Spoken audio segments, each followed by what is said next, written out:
జరిగింది. మొట్టమొదటి మేము 300 మంది వస్తారనుకున్నాం.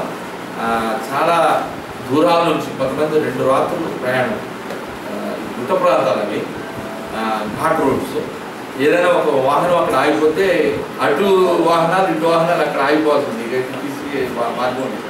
ఎవరైనా వచ్చి దాన్ని బాగు చేసి దాకా కష్టం. వాళ్ళు అక్కడికి వెళ్ళడానికి వేరే వాళ్ళు కూడా చాలా నడుచుకుంటూ వెళ్ళాలి ఉంటుంది. సో అటువంటి పరిస్థితుల్లో వాళ్ళు కష్టపడి వచ్చారు. ఆ విధంగా 200 మంది పాస్టర్లతో ప్రతిరోజు కాన్ఫరెన్స్ జరిగింది. సభలో కొంతమంది మరి అనారోగ్యం వల్లనో ఎట్లా కొంతమంది రాలేకున్నారు. కానీ మంచి కార్యక్రమం జరిగింది. మరి ఉదయం ఎర్లీ మార్నింగ్ స్టార్ట్ అవుతుంది 8:30. తర్వాత నేను మార్నింగ్ 2 ప్రసంగాలు చేసినాను, 2 సెషన్స్లో. సాయంకాలం 2 ప్రసంగాలు. ఆ 2 ప్రసంగాల్లో నాతో పాటు మా తమ్ముడు పాస్టర్ సుకుమార్ వచ్చాడు. మరి ఆయన కూడా ఒక ప్రసంగం ఇచ్చాను తిన్నాను. 3 రోజుల్లో 3 ప్రసంగాలు, అంటే 2 ప్రసంగాలు చేశాడు. 3వ దాంట్లో కృతజ్ఞతలు వందనాలు తెలియజేశాడు. ఆ విధంగా ప్రతి దినము నేను సిలువను కూర్చిన వార్త అనేటువంటి ప్రభువైన యేసుక్రీస్తు వారి మరణం, ఆయన పడిన శ్రమను గురించి చెప్పాను 2 ప్రశ్నలు. తర్వాత పునరుత్థానుడైన క్రీస్తు, అంటే పునరుత్థానపు శక్తి, దేవుడు అసలు ఆయన ఏ రీతిగా పునరుత్థానం చెంది దానివల్ల మనకు కలిగిన లాభాలు, ప్రయోజనాలు, ఆత్మీయంగా మనం పొందినటువంటి ప్రయోజనాలు, వాటిని గురించి వివరించాను. ఆ తర్వాత మరి ఈ అంచె దినాలలో, ఈ అపాయకరమైన కాలాలలో క్రైస్తవులు ఎలా ఈ లోకంలో జీవించాలి అనేది ముఖ్యమైనటువంటి ఒక అంశం మీద నేను మాట్లాడాను. ఆ తర్వాత పరిశుద్ధ లేఖనాల యొక్క దేవుడిచ్చిన ఉద్దేశం ఏంటి, దానివల్ల మనకు కూడా లాభాలు నేను చెప్పాను. ప్రతి ఒక్కరూ వచ్చి నన్ను అభినందించారు, మంచి వర్తమానాలు ఇచ్చారు. మీ వల్ల మేము చాలా ఆశీర్వదింపడినాము. మీ మాటలు మాకు ధైర్యాన్ని, ఆత్మీయమైనటువంటి జ్ఞానాన్ని కలుగు చేసేయాలని చాలామంది వచ్చి మాకు తెలియజేసినప్పుడు వాళ్ళు సంతోషించారు. మా త్యాగం వృధా పోదని కానీ ఆ విధంగా దేవుని ఖచ్చితంగా వాడబడినామని. అక్కడ నుండి మరి మాతో పాటు డేవిడ్ వచ్చాడు. డేవిడ్ 5వ తారీఖునే బయలుదేరి, ఎందుకంటే విమాన సర్వీస్ లేదు. మళ్ళీ రంగూన్ రావాలా, కలేమియా నుండి రంగూన్ రావాలి, 2.5 hours ఫ్లైట్ టైం. అక్కడ నుండి మళ్ళీ రంగూన్ నుంచి అక్కడ వచ్చేసాడు. మేము ఆ తర్వాత రంగూన్ వచ్చేసి నెక్స్ట్ డే మాకు విమానం, ఎందుకని సండే ఈస్టర్ సండే అక్కడ ఉండలేదు. వచ్చేసి రంగూన్లో ఉన్నాం. హోటల్లోనే నేను ప్రార్థన చేసినప్పుడు దేవుని యొక్క శక్తి, 3 ఉన్నాం. ఫస్ట్ జాన్ మమ్మల్ని సెండ్ ఆఫ్ చేయడానికి వచ్చారు. నేను మా ఒక రూమ్లో ఉన్నాను, మంచి పెద్ద పడలేదు. నేను ప్రార్థన చేసినప్పుడు దేవుని యొక్క శక్తి బలం మనం ఆవరించి దేవుని శక్తి పొందుకొని పునరుత్థాన బలంతో మళ్ళా అక్కడ నుండి బయలుదేరి ఆయన పొద్దునే ఫ్లైట్ కలెక్టివ్. మా 5ంటికి ఆయన ఫ్లైట్ ఉంది, మాదేమో 10:30. మాకంటే ఆయన మమ్మల్ని సెంటర్ చేయడానికి వచ్చిన ఆయన 5 గంటలకి వెళ్ళిపోవాల్సి వచ్చింది. పాప ఆయన వెళ్ళిపోయాడు. మేము 10:30కి వెళ్ళి మేము అక్కడ క్షేమంగా మలేషియా చేరుకున్నాం. మలేషియాలో పాస్టర్ చింతర్ గారు అని, అమెరికా దేశం పాస్టర్ గారు, చాలా గొప్ప వ్యక్తి. ఆయన ఎయిర్పోర్ట్లో మా కోసం వేసాడు. వెళ్ళిన వెంటనే ఆయన రిసీవ్ చేసుకున్నారు, ఇంటికి తీసుకెళ్ళారు. తమ్ముడికి నాకు చాలా ఎయిర్ కండిషన్ రూమ్ ఇచ్చారు, మంచి భోజనం పెట్టారు. మరి తెల్లారి మళ్ళీ బ్రేక్ఫాస్ట్, మళ్ళా లంచ్ మేమే చేసుకున్నాము. ఆయన డబ్బులు కట్టారు. మాకైతే డబ్బులు ఏమి ఇవ్వలేదు, కానీ భోజనం ఖర్చులకి డబ్బులు ఇచ్చి 100 రింగిట్లు చేతిలో పెట్టి, మీ ఇద్దరు భోజనానికి ఎంత అయిందో అంత భోజనం బిల్లు తీసుకొని రండి, చేంజ్ కూడా ఇవ్వండి. మేము ఎవరి ద్రవ్యం ఆశించేవారు కాదు కాబట్టి సంతోషంగా మాకు దాదాపు 30 రింగిట్లు అయింది. 30 రింగిట్లు కొని మిగతా చిల్లర ప్రయోజనం ఇచ్చారు. చాలా సంతోషపడ్డాడు. ఆ రసీదు అడిగాడు, భోజనం హోటల్ రిసీట్. అట్లా ఇక ఆయన మళ్ళీ అక్కడ నుండి బయలుదేరి ఆయనకి ఎందుకు బిజీ పనులు, ఆయన చర్చికి తీసుకెళ్ళాడు. చాలా మంచి చర్చి, రాయబార కార్యాలయాల పక్కన ఆయన ఆఫీస్. ఇండోనేషియా, ఆఫ్ఘనిస్తాన్, రష్యా ఇలాంటి రాయబార కార్యాలయం. ఆయన చర్చిలో రాయబారులు మెంబర్స్గా ఉన్నారు. హల్లెలూయా. మంచి వ్యక్తి, నాకు పరిచయం అయినారు. ఆయన హెల్ప్ చేశారు. అక్కడ నుండి ఎయిర్పోర్ట్కి పంపించారు. అక్కడంతా మేము తిరిగాము. పెద్ద పెద్ద భవనాలు. మేము పాస్టర్ గారు నేను మలేషియాలో 3 వారాలు ఉన్నాం గతంలో వెళ్ళినప్పుడు. అదంతా మాకు తెలుసు. మేమిద్దరం డైలీ అనేక ప్రదేశాలు వెళ్ళేవాళ్ళం. మాకు ఇష్టమైన స్థలంలో భోజనం చేసేవాళ్ళం. అట్లా ఉన్నాం. ఒక అపార్ట్మెంట్లో ఉన్నాం మలేషియాలో ఫస్ట్ వెళ్ళాం. తర్వాత నేను మరొక పర్యాయం హాంకాంగ్ వెళ్తే అక్కడ ఆగి అక్కడ ఉన్నాను. ఆ తర్వాత ప్రభుత్వాన్ని బట్టి మొన్న వెళ్ళినప్పుడు మలేషియా చాలా మారిపోయింది. కొత్త కొత్త భవనాలు వచ్చేసి ఆ భవనాలు చూస్తే అమెరికాతో పోటీ పడుతున్నారు వీళ్ళని అనుకున్నాం.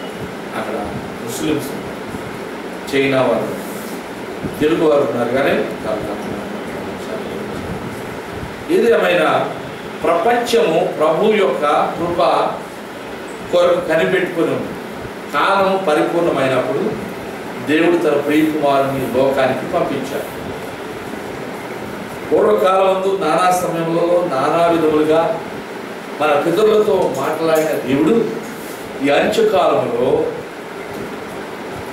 తన కుమారుడి ద్వారా దేవుడు మనతో మాట్లాడాడు. కాలం పరిపూర్ణమైంది కనుకని ప్రభు అయిన యేసుక్రీస్తు వారు తగిన కాలంలో ఆ యొక్క బెత్లెహేము మరి పట్టణంలో మన కొరకు ఆయన జన్మించున్నాడు. మరి ఆ రీతిగా ప్రభు వచ్చి అందరి కొరకు తన ప్రాణం పెట్టినాడు. చనిపోయి సమాధి చేయబడిన తర్వాత పలు విధాల ప్రజలు నానా విధములైనటువంటి ఉద్దేశాలతో మాట్లాడారు. స్వజనులు కూడా ఆయన ఇస్తున్నకు అప్పగించిన వారు. సమస్త లోకము పాపంతో నిండుకొని ఉన్న కారణాన్ని బట్టి పాపం వల్ల వచ్చే జీతము మరణము. ప్రతి ఒక్కరూ మరణించాలి. ప్రతి వ్యక్తి ఆ పాపపు శిక్ష భరించాలి. కానీ తండ్రి అయిన దేవుడు లోకాన్ని ప్రేమించున్నాడు. దేవుడు లోకమును ఎంతో ఎంతగా ప్రేమించాడంటే తన రొమ్మును ఆనుకొని ఉన్న ప్రియ కుమారుడు యుగ యుగములుగా ఏకరీతిగా ఉన్న దేవుడు, ఎన్నడూ ఏ మార్పు లేని ఆ దేవుడు తన ప్రేమను మరి అవిభాజ్యమైన తన కుమారుడు, తన రొమ్మును ఆనుకొని ఉన్న కుమారుడిని కొంత కాలం అనే ఈ కాల చక్రంలోనికి, ఈ పరిమితులు కలిగిన ఈ పరిస్థితిలోనికి దేవుడు తన కుమారుడు పంపించాడు మన కొరకు. ఆయన ఆత్మస్వరూపే వాడు శరీరధారిగా కలియుగ గర్భంలో జన్మించడం ద్వారా సకల మానవాళిని పాపములలో నుంచి విడిపించే శక్తి సంపన్నుడై పరిశుద్ధాత్మ వలన ఆయన మరి గర్భమును ధరించబడి పుట్టబో శిశువు పరిశుద్ధుడై దేవుని కుమారుడు అనబడి చెప్పబడిన లేఖనం ప్రకారం ఆయన దేవుని కుమారుడుగా సర్వలోక ప్రజలకు దేవుని యొక్క ప్రేమ, దేవుని యొక్క వాత్సల్యం, దేవుని యొక్క పరిశుద్ధత, దేవుని యొక్క నీతిని లోక ప్రజల చాటు. ఆ రీతిగా ప్రభు అయిన యేసుక్రీస్తు వారి యొక్క నిష్కళంకమైన జీవితం, ఆయన చేసిన అద్భుతాలు అనేక మందికి భౌతికపరమైన మేళ్లు చేకూర్చాయి. కుష్ఠవ్యాధిగ్రస్తులు బాగు చేయబడినారు. అందులైన వారు, గుడ్డివారు చూపును పొందారు. రక్తస్రావ రోగం కలిగిన ఒక 12 ఏళ్లుగా మరి శ్రమను అనుభవించిన తరపున యావదాస్తిని అమ్ముకొని వైద్యమునకు ఖర్చు పెట్టిన ఆ స్త్రీ తుదకు వైద్యులకు వైద్యుడు, పరమ వైద్యుడైన ప్రభు యొక్క ఆయన వస్త్రపు చెగును ముట్టుకుంటే చాలు నేను బాగుపడతానని విశ్వాసంతో ఆయన్ని సమీపించింది. భయంతో వణుకుతో వెళ్ళి ఆ వస్త్రపు చెగును ముట్టుకొనట్టు వెంటనే ఆమె యొక్క రక్తస్రావం హల్లెలూయా. ఆయన అంత శక్తిమంతుడు. ఆయన తన శిష్యులను ఏర్పాటు చేసుకున్నాడు. లోకంలో ధనవంతులను బలవంతులను ఎన్నుకోలేదు. కానీ మరి చేపలు పట్టు వారిని సర్వసాధారణమైన వ్యక్తులను తన శిష్య గణంగా చేసుకున్నాడు. ఆ రీతిగా ఆయన మరి గొప్ప బోధలు వారిని సిద్ధపరిచినాడు. 3.5 సంవత్సరాలు తనతో వారిని తిప్పుకొని అనేక ప్రదేశాలు ఆయన వారితో నడుచుకుంటూ వెళ్ళి అనేక ప్రయాణాలు చేసి అనేక మంది ప్రజల యొక్క మరి అక్కరలు తీర్చి ఉన్నాడు. 5,000 మందికి ఆహారం పంచిపెట్టినాడు. హల్లెలూయా. 5 గాయములు పొందారు. రక్తమంతా ధారపోశాడు. తండ్రి అయిన దేవుని యొక్క ప్రేమ ఎలాంటిదో లోకానికి రుజువుపరిచినటువంటి వాడు. అటువంటి శక్తి సంపన్నుడైన ప్రభు మరి ఏ నేరము చేయకపోయినప్పటికీ మనందరి పాపమును బట్టి ఆయన శిక్ష భరించుటకు తండ్రి అయిన దేవుని వల్ల నిర్ణయింపబడి ఉన్నాడు. అందువల్ల లోక పాపమును మోసుకుని పోవు దేవుని గొర్రె పిల్ల అని ఆయన బాప్తిస్మం పొందుతున్న దినాన యోర్దాను నదిలో స్నానికుడైన యోహాను చేత బాప్తిసం పొందుతున్నాడు. అప్పుడు పరలోకంలో నుండి పరిశుద్ధుడు పావులు మోలే పరిశుద్ధాత్ముడు దిగి వచ్చి ఉన్నాడు. ఇదిగో ఈయన నా ప్రియ కుమారుడు, ఈయన నేను ఆనందించుతున్నాను, ఈయన మాట మీరు వినుడని ఒక గొప్ప శబ్దము ఆకాశ మండలంలో నుండి అక్కడున్న వారందరికీ వినిపించు. హల్లెలూయా. దేవుడు తన ప్రియ కుమారుడు గురించి ఇచ్చిన సాక్ష్యం అలాంటి. ఆయన మాట సెలవిస్తే ఆయన సముద్రములు గద్దించినప్పుడు మిక్కిలి నిమలమాయను. హల్లెలూయా. లాజరు బయటికి రా అని అంటే ప్రేత వస్త్రాలతో చుట్టబడిన ఈ లాజరు ఆ సమాధిలో నుండి మరి ఆ రాళ్ళు తొలగించమని, ఆ రాతి సమాధిలో దాని ఘట్టంగా ఉంచబడిన రాళ్ళను తొలగించమని చెప్పినప్పుడు అనేకులు ఈయనకు మతి భ్రమించిందా, ఈయన సర్వసాధారణమైన వ్యక్తి, చనిపోయిన వ్యక్తి నేనేం చేస్తాడు అని తమలో తాము గుసగుసలాడుకుంటారు. అయినప్పటికీ ఆయన ఆకాశం వైపు కన్నులెత్తి ప్రార్థించి, తండ్రి మరి నేను నీ కృతజ్ఞతాస్తుతులు చెల్లిస్తున్నాను, నీవు నాకు అప్పగించిన పని నెరవేర్చడానికి ఈ లోకంలోనికి వచ్చాను కనుక నీవు నా ప్రార్థనను ఆలకించి ఈ మరణించిన లాజరును సజీవంగా బయటకు రప్పించు నాయనా అని వేడుకున్నాను. ఆయన లాజరు బయటికి రానగానే ప్రేత వస్త్రంతో చుట్టబడిన ఆ వ్యక్తి బయటకు గుణపరంగా వచ్చి అనేకులకు భయభ్రాంతులు కలిగించారు. ఆ విధంగా పిల్లారా, ప్రభు అయిన యేసు దేవుని కుమారుడని, ఆయన పాపులకు రక్షకుడని, సర్వలోకమునకు అవసరమైనటువంటి మార్గమని రుజువుపరచు. హల్లెలూయా. అన్నిటిగా ఆయన ఏ దోషము చేయనప్పటికీ ఎవరు ఆయన ప్రాణములు తీసుకునే శక్తి లేదు. ఆయన తనంతట తానే తన ఇష్టం చొప్పున voluntarily with all of his heart he was willing to lay down his life as ransom for the souls of many. ఎవరైతే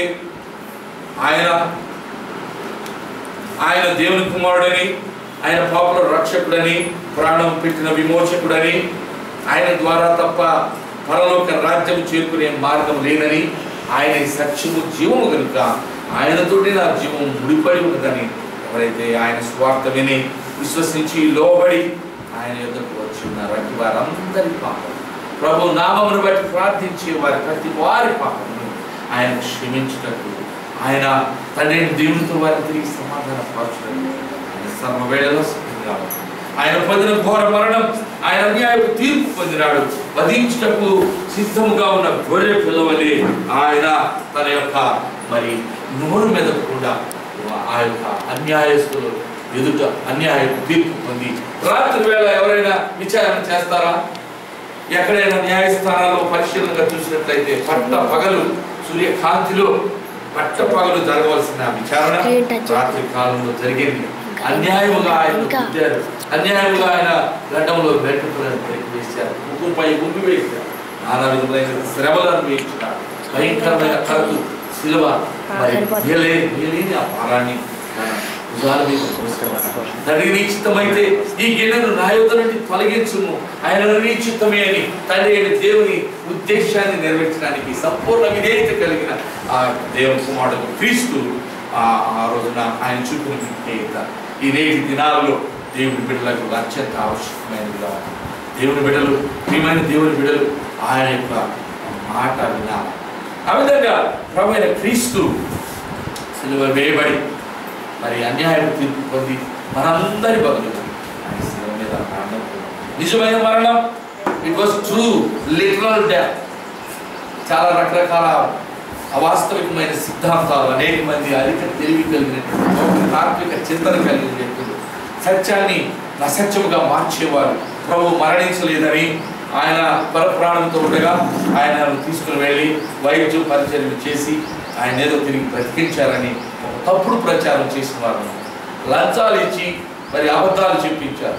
ఎన్ని చెప్పినా అరచేతితో ఒక సూర్యుడిని ఆయన కాంతిని ఆపలేరు. నీతి సూర్యుడైన క్రీస్తు ప్రభు యొక్క సత్యం సర్వలోకములో ప్రచురింపబడింది. హల్లెలూయా. దేవదూతలు సాక్ష్యం ఇచ్చారు, మనుషులు సాక్ష్యం ఇచ్చారు, నమ్మిన వారు సాక్ష్యం ఇచ్చారు, నమ్మని వారు సాక్ష్యం ఇచ్చారు, అనేకులు సాక్ష్యం ఇచ్చారు. ఆయన దేవుని కుమారుడని నమ్మబడ్డాడు. దేవదూతలు ఆయన గురించి ప్రస్తుతించారు, మనుషులు ఆయన పొగిడారు, ఆయన చేసిన అద్భుత కార్యాలు చూసి సంతోషించారు. ఆయన ఆశ్చర్యకరమైన యుడే అని ఆయన సెలవు వేయబడి దిన సంభవించిన ప్రకృతి పరిణామాలను బట్టి ఆయనను అనేకులు మరి ఆశ్చర్యపోయి నేను నిజముగా దేవుని కుమారుడని అప్పుడు తెలుసుకున్నారు. హల్లెలూయా. ఆ రీతిగా సమాధి చేయబడ్డ క్రీస్తు తిరిగి 3వ దినమున మరణపు శృంఖలాలను తెచ్చి హల్లెలూయా సకల లోకంలోని మనుషులకు మరి మరణం పైన ఆయన అధికార్యాన్ని రుజువు చేశాడు. మరణపు ముళ్ళు విరిచివేసినాడు. దాస్యముల నుండి మరి సంపూర్ణమైన స్వేచ్ఛలోనికి, పాపపు బందీఖానాలో బందీలుగా ఉంటున్నటువంటి మానవులు, పాపపు సత్తులో కట్టివేయబడి పడి ఉన్నటువంటి వారిని ఆయన కనికర సంపన్నుడై కటాక్షంతో వారి యొద్దకు వచ్చి వారి తలపు కాసు వరకు వారిపై ఉన్న మూల్యాన్ని ఆయనే చెల్లించి వారి ఎడల ఆయనకున్న ప్రేమ యుగ యుగాల ప్రేమ కనుక ఆ ప్రేమను బట్టి ఆయన ఎంతగానో మానవులకు సమీపస్తుగా మన విమోచించే విమోచనకర్తగా ఉన్నాడు. మన ఎడల తన వాత్సల్యమును రుజువుపరుచున్నాడు. ఈ లోకంలో తల్లి కంటే తండ్రి కంటే ఉన్నతమైన ప్రేమ మన ఎడల చూపినటువంటి వాడు. ఆశ్చర్యపడైన ప్రభు యొక్క కార్యంలో లోకంలో ఎన్ని చూస్తూ ఉన్నాం, ఆయన పనిలో చేస్తూ ఉన్నాం, ఆయన చేత నియమింపబడి ఉన్నాం, పిలువబడి ఉన్నాం, మరి ఆయన చేత బలపరచబడుతూ ఉన్నాం. మనం భౌతిక నేత్రాలతో చూసేవన్నీ వాస్తవాలు కావు. మనం చాలాసార్లు అనుకుంటాం నాకేమున్నది అని అనుకుంటాం. మనకేమి లేదు అని నేను అడుగుతూ ఉన్నా. ప్రభువులో మనకు అన్నీ ఉన్నాయి. హల్లెలూయా. ప్రభువులో మనం ధనవంతులము, ప్రభువులో మనం బలవంతులము, ప్రభు యొక్క కార్యాభివృద్ధి యందు నిరంతరము ఆసక్తితో పనిచేయవలసినటువంటి బాధ్యత ప్రభు మనకు అప్పగించి ఉన్నాడు కనుక ఆ పని నెరవేర్చుటలో ఎంత మాత్రం ఏమరుపాటు లేకుండా ఆయన కొరకై నడుము కట్టుకుని మనం పనిచేయవలసిన వారము. నడుములు కట్టుకొని మీ దీపము వెలిగించి లోకములో మానవా. నాకు రాదు పాట, ఆవేశం వచ్చింది కాబట్టి ఆ ఒక మాట అన్నాను. కనుక ప్రభు తన బిడ్డలను ఎన్నటికీ విడనాడని వాడని. ఛార్జింగ్ అయిపోయింది. So thank you, Sammy.